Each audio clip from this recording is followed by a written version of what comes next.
Hello guys, आज हम discuss करने जा रहे हैं रूमेटाइड आर्थराइटिस। तो रूमेटाइड आर्थराइटिस क्या है? It is a chronic systemic inflammatory autoimmune disorder that primarily affects joints but may also manifest with extra articular features. ठीक है, तो ये इसका डिफिनीशन हो गया। ये एक क्रॉनिक कंडीशन है, सिस्टेमिक कंडीशन है, इन्फ्लेमेटरी है और ऑटो इम्यून है।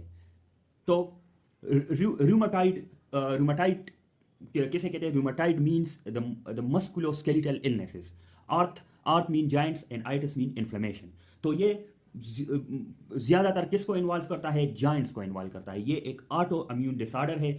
ऑटो इम्यून डिसऑर्डर का मतलब ये है कि बॉडी की अपनी ही इम्यूनिटी अपने ही सेल्स के खिलाफ एक्टिवेट हो जाते हैं। वो अपने सेल्स को, अपने सेल्फ जो बॉडी के सेल्फ टिश्यूज़ होते हैं, सेल्फ सेल होते हैं, उसको एंटीजन समझ लेते हैं और उसके खिलाफ एक्टिवेट हो जाते हैं। तो रूमेटाइड आर्थराइटिस में बॉडी की इम्यून सिस्टम ज़्यादातर जॉइंट्स के खिलाफ खड़ी हो जाती है और ये एक्स्ट्रा आर्टिकुलर फीचर्स भी शो करता है। मतलब जॉइंट्स के अलावा और भी सिस्टम को इन्वॉल्व कर सकता है, लाइक स्किन को इन्वॉल्व कर सकता है, लंग्स को इन्वॉल्व कर सकता है, ठीक है, ब्रेन को इन्वॉल्व कर सकता है, इसी तरह और भी सिस्टम्स को इन्वॉल्व कर सकता है। ठीक है, और जॉइंट्स को जब ये इन्वॉल्व करे तो जॉइंट्स में स्वेलिंग हो जाती है और जॉइंट पेन होता है। खैर, हम क्लिनिकल फीचर्स को डिस्कस करेंगे, लेकिन पहले इसकी इटियोलॉजी की तरफ आते हैं। पहली बात ये कि ये फीमेल्स को ज़्यादा अफेक्ट करती है देन मेल्स।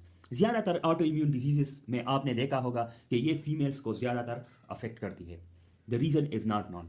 फिर ये इसकी जो पीक इंसिडेंस है डिजीज़ की 65 ईयर्स, मोर देन 65 ईयर्स की एज में ये ज़्यादातर मैनिफेस्टेशन इसकी ज़्यादातर मोर देन 65 ईयर्स में होती है। ठीक है, जितना ज़्यादा एज बढ़ता जाएगा, तो मतलब ये ओल्डर एज में ज़्यादातर मैनिफेस्ट होता है। ठीक है, इसकी इटियोलॉजी, इस इटियोलॉजी की बात करें तो it is idiopathic inflammatory auto immune disorder. इसकी कोई खास कास नहीं है। ये एक ऑटो इम्यून डिसऑर्डर है और ऑटो इम्यून डिसऑर्डर का कुछ भी कास नहीं होता। इट्स इडियोपैथिक विद अननोन कास। ठीक है, रिस्क फैक्टर्स हाँ हो सकते हैं। रिस्क फैक्टर्स क्या हो सकते हैं? एक शख्स है, उसको जेनेटिक डिस्पोजिशन हो, मतलब इस उनके जीन्स ऐसे बने हो कि वो जीन्स ससेप्टेबल हो to cause the rheumatoid arthritis. तो जेनेटिक डिस्पोजिशन और कौन से HLA-DR4 और HLA-DR1 इसको इसकी जेनेटिक डिस्पोजिशन कर लेते हैं। ठीक है, और जेनेटिक डिस्पोजिशन के साथ मिलके इन्वायरमेंटल फैक्टर्स भी इसके साथ एसोसिएट करके रूमेटाइड आर्थराइटिस को कास कर लेता है। इसकी ये एक रिस्क फैक्टर है। Environmental factors like smoking, infection और उसी तरह। और third number risk factor is the infection. Infection can also is also risk factors for causing rheumatoid arthritis। चौथा, ओबेसिटी भी कास इसकी एक रिस्क फैक्टर हो सकती है और फैमिली हिस्ट्री भी। इसकी पैथोफिजियोलॉजी की तरफ आते हैं, जो कि बहुत इंपॉर्टेंट है। बोर्ड पे ज़्यादा जगह ना होने, मैंने थोड़ा इसको कंजेस्टेड लिखा है, सॉरी फॉर देट, लेकिन मैं आपको ये समझा लूँगा। ठीक है, जेनेटिक डिस्पोजिशन और environmental factors is one of the risk factors for rheumatoid arthritis. जब ये दो चीज़ें हो, जेनेटिक डिस्पोजिशन और इन्वायरमेंटल फैक्टर्स, तो उस उसके बाद क्या होता है? उसके बाद ये होता है कि बॉडी में कुछ प्रोटीन्स की सिट्रुलिनाइजेशन होती है। सिट्रुलिनेशन ये है कि वो प्रोटीन्स, उन प्रोटीन्स में जो आर्जिनिन होता है, वो आर्जिनिन सिट्रुलिन में कन्वर्ट हो जाता है। ठीक है, लाइक टाइप 2 कोलेजन, वाइमेंटीन, ये ऐसे प्रोटीन है जिसकी सिट्रुलिनेशन रूमेटाइड आर्थराइटिस में होती है। और सिट्रुलिनेशन का मतलब क्या है? To the arginine in protein get converted into citrulline. ठीक है, और अभी ये सिट्रुलिनेटेड जो प्रोटीन है ना, जिसमें सिट्रुलिन अभी मौजूद होता है, आर्जिनिन की जगह सिट्रुलिन होता है, तो बॉडी उसको अपना सेल नहीं मानता। बॉडी की जो इम्यून सिस्टम है वो उसको अपना नहीं मानता, वो उनको बाहर से कोई आया हुआ एंटीजन मान लेता है और एंटीजन प्रेजेंटिंग सेल आते हैं। ठीक है, activation of antigen presenting cell आते हैं और वो सिट्रुलिनेटेड प्रोटीन के साथ बाइंड हो जाते हैं और वो जाते हैं लिम्फ नोड्स की तरफ। लिम्फ नोड्स में क्या होता है? लिम्फ नोड्स में एंटीजन प्रेजेंटिंग सेल्स, यही एंटीजन प्रेजेंटिंग सेल्स ने जो एंटीजन लाया हुआ होता है, उसकी वजह से CD4 टी सेल्स एक्टिवेट हो जाती है। CD4 टी सेल्स जब एक्टिवेट हो जाते हैं तो उसके रिजल्ट में दो चीज़ें होती है। दो चीज़ें क्या होती है, एक ये कि IL-4 प्रोडक्शन हो जाते हैं, इंटरल्यूकिन 4 की प्रोडक्शन होती है, और इंटरल्यूकिन 4 की प्रोडक्शन से क्या होता है, इससे बी सेल्स की डिफ्रेंशिएशन होती है to the anti citrullinated peptide antibody. ठीक है, CD4 टी सेल्स बन गए तो उन्होंने IL-4 प्रोडक्शन किया। IL-4 प्रोडक्शन की वजह से क्या हुआ, बी सेल्स कन्वर्ट हो गए ऑटो एंटीबॉडीज में। कौन से auto antibody, anti citrullinated peptide antibody. Citrullinated जो प्रोटीन है उसके खिलाफ एंटीबॉडीज बन गए। तो क्या हुआ, ऑटो इम्यून सिस्टम एक्टिवेट हुआ। ठीक है, activation of CD4 T cells के रिजल्ट में दूसरा चीज़ क्या होता है, दूसरा ये होता है कि there is migration of CD4 positive T cell. यही CD4 positive T cell synovial joints में चला जाता है।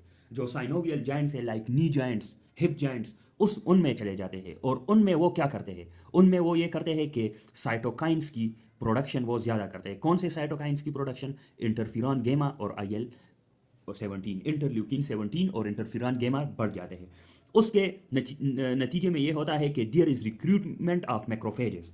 साइटोकाइंस में और भी मैक्रोफेजेस और भी इम्यून सेल्स को बुला लेते हैं साइनोवियल जॉइंट्स में, और वही मैक्रोफेजेस साइटोकाइंस की प्रोडक्शन को और भी बढ़ा लेते हैं, जिसके नतीजे में इन्फ्लेमेशन होती है और proliferation of the synovial cells. ये हम साइनोवियल जॉइंट्स के डायग्राम में अभी देखेंगे कि इन्फ्लेमेशन और प्रोलिफरेशन किस तरह होती है। वही इन्फ्लेमेशन और प्रोलिफरेशन की वजह से पेनस की फॉर्मेशन होता है, और जो साइनोवियम है उसकी हाइपरट्रोफी हो जाती है, और यही पेनस और synovial hypertrophy leads to destruction of bones and cartilage. ये बोन्स और कार्टिलेज की डिट्रियोरेशंस करता है, उनको ख़त्म कर लेते हैं, उनको खा लेते हैं, उनकी इरोजन्स हो जाती है। ठीक है, ये लेफ्ट साइड में जो मैंने एक डायग्राम सी बनाई है, this is the normal joint, और ये rheumatoid the joints which is affected by rheumatoid arthritis.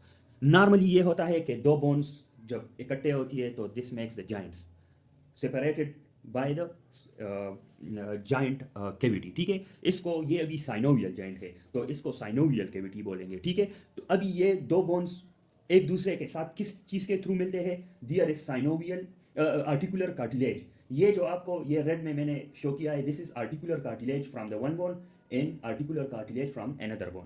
अभी ये आर्टिकुलर कार्टिलेज, ये दो बोन्स और भी एक चीज़ से कनेक्ट होते हैं, दिस इज द कैप्सूल। ये ब्लैक में जो नज़र आ रहे हैं दोनों, दिस इज फाइब्रस कैप्सूल, और फाइब्रस कैप्सूल को इनर साइड पे लाइन किया होता है साइनोवियल मेम्ब्रेन पे।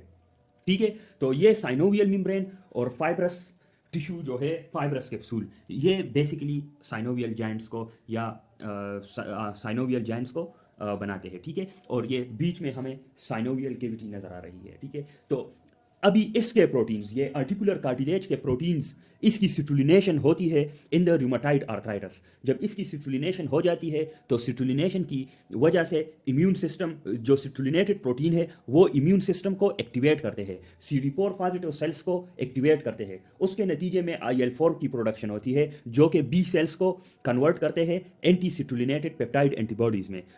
CD4 positive T cells synovial cavity में भी आ जाते हैं, और उधर साइटोकाइंस की प्रोडक्शन होती है। साइटोकाइंस और भी इम्यून सेल्स को रिक्रूट कर लेते हैं, और उसके अलावा वो क्या करते हैं, वो साइटोकाइंस को और भी बढ़ा लेते हैं। साइटोकाइंस इन्फ्लेमेशन और proliferation of the synovial cells करते हैं। ठीक है, ये साइनोवियल सेल्स है इधर साइनोवियल कैविटी में, जो साइनोवियल मेम्ब्रेन है और फाइब्रस कैप्सूल है, उसकी प्रोलिफरेशन करते हैं। प्रोलिफरेशन की वजह से पेनस फॉर्मेशन होती है। Pannus is just the collection of the all those inflammatory cells and synovial cells which is the result of the proliferation and inflammation by the cytokines. ठीक है, साइनोवियल हाइपरट्रोफी हो जाती है इधर।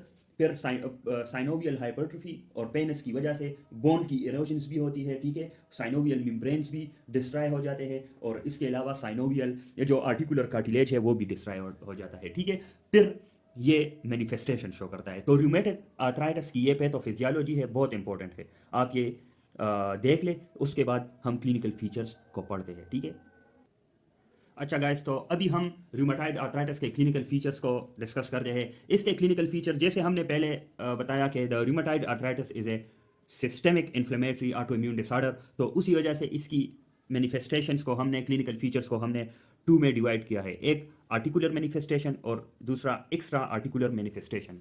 आर्टिकुलर मैनिफेस्टेशन मोस्टली यही होते हैं, उसके साथ कभी कभार एक्स्ट्रा आर्टिकुलर मैनिफेस्टेशंस भी होते हैं। तो आर्टिकुलर मैनिफेस्टेशन में पहला हमने किया है symmetrical pain and swelling of multiple joints. Multiple joints में स्वेलिंग होती है और पेन होती है, और ये सिमेट्रिकल होता है, मतलब दोनों साइड्स में बिल्कुल सेम मैनिफेस्टेशंस होंगे, ठीक है। इसके अपोजिशन में जो ऑस्टियोआर्थराइटिस है उसमें एसिमेट्रिकल पेन और स्वेलिंग होती है, ठीक है। मतलब उसमें यही होता है कि एक जॉइंट इन्वॉल्व करता है तो दूसरे को इन्वॉल्व नहीं करता, लेकिन इसमें ये नहीं है, इसमें सिमेट्रिकल है। फिर दूसरा, इसमें जो मोस्ट इफेक्टेड जॉइंट्स है वो कौन कौन से हैं? एमसीपी है, मेटाकार्पोपेलेंजियल जॉइंट्स, प्रॉक्सिमल इंट्रापेलेंजियल जॉइंट, और रिस्ट जॉइंट्स, नी जॉइंट्स, ये मोस्टली इफेक्टेड जॉइंट्स होते हैं इसमें। डीआईपी इसमें स्पेयर होता है।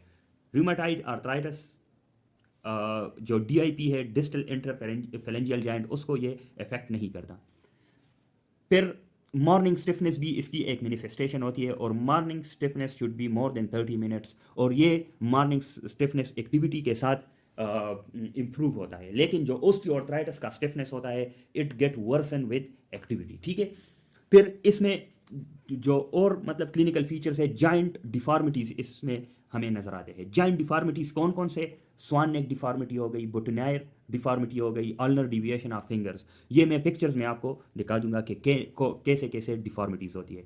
उसके अलावा कंप्रेशन टेस्ट पॉजिटिव, इसका ये मतलब है, या Gaenslen squeeze test is positive, इसका ये मतलब है कि हम उनके साथ हैंड शेक कर ले तो वो पेनफुल होगा, पेनफुल हैंड शेक होगा, या painful compression of the hand होगा, ठीक है। तो ये इसमें एक फिजिकल एग्जामिनेशन पे नजर आएगा हमें। एक्स्ट्रा आर्टिकुलर मैनिफेस्टेशंस को अगर हम देखें तो ये नॉन स्पेसिफिक भी होती है, ऑर्गन लिमिटेड भी होती है। तो नॉन स्पेसिफिक कौन कौन से? Low grade fever, myalgias, fatigue, weight loss, night sweats. जो ऑर्गन स्पेसिफिक है वो ये है, रूमेटाइड नोड्यूल्स हमें नज़र आ सकते हैं स्किन में भी, और कभी कभार लंग्स में भी हमें नज़र आते हैं।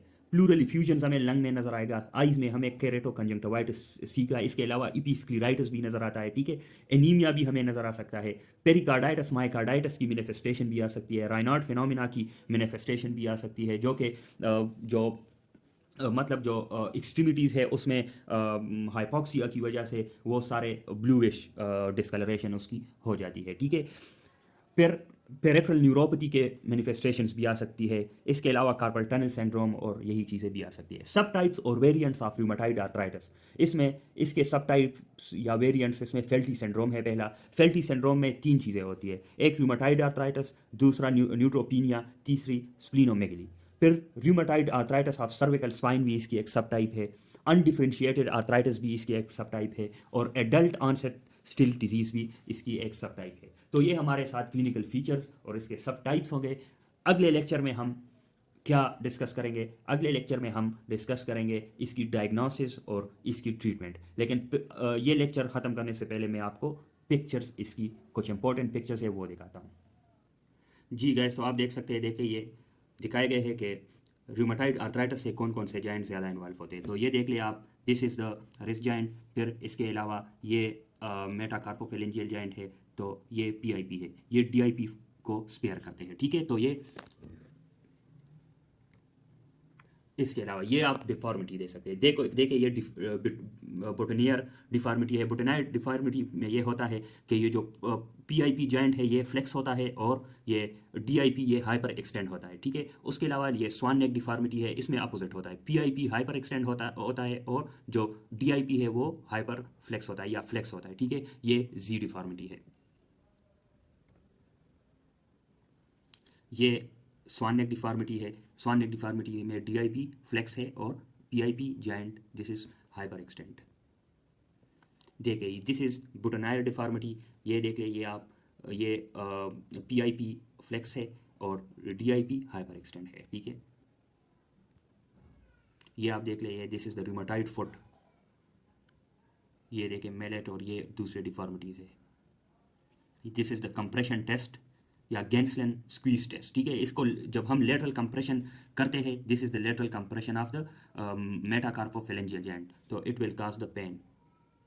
ये देखिए दिस इज रूमेटाइड नोड्यूल, ये हमें रूमेटाइड नोड्यूल एक स्वेलिंग, नॉन टेंडर स्वेलिंग होती है, ठीक है। ये स्किन में भी होती है, rarely it can also present in this is. देखिए ये आप दूसरे रूमेटाइड नोड्यूल है, और आप ये देख भी सकते हैं कि ये अल्नर डिविएशन भी इसमें है, the fingers या the hands deviates to the ulnar side. तो ये हमारे साथ सारे इसके थे. Thank you.